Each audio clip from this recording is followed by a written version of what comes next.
շուրջ 200 ֆուտով արդեն քվեարկել են մոտավոր։ Հուսում եմ, որ նույն ակտիվությամբ կգնան կուտակումներ չունենք, ամենից նորմալ։ Պարոն Հակոբյան, ներողություն, դուք ձեր պարտքերը գրվային մարել եք, այսպես ասած, որովհետև սեպտեմբերին կայացած վարչության ընտրությունների ժամանակ ասացիք Հակոբ Արշակյանը անդամավճարը չի հասցրել վճարել։ Գիտեք, թե ես որովհետև պարտքում եմ հասկանում եմ, որ հետաքրքիր թե որևէ մամուլի համար, բայց համոզված ես որովհետև մեկի պարտք չեմ։ Ում մեկ հավելում գործընկերությունից ներեցիք ձեր թիմակիցներին, որ այդ ամենը այդպես հանրայնացրեցին, այդպես շատ հաճախ դա նաև ինչպես հանրության այդպես հումորի ծաղրի առարկա դարձավ, այդ ամենը ներեցիք։ Հարց չունեմ։ Հիմնական անդամներից եք այդ փոքր հարցը այդպես բարձրաձայնեցին, ցույց տվեցին համագումարին։ Ձեր թիմակիցներն են հայտարարել։ Փոքր հարցը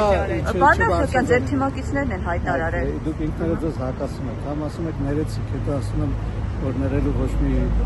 առիթ չեմ տեսնում, հետո ասում եք այդ փոքր հարցը բարձրաձայնեցին։ Փոքր հարցը դեռ ինչ կա ներելու։ Նկատի ներկուսակցական նեղ հարցեր Բարձր դրանից ես չեմ համարում, որ ինչ-որ մեկը ինչ-որ միջարամտության ինչ-որ բան արել է։ Կարգը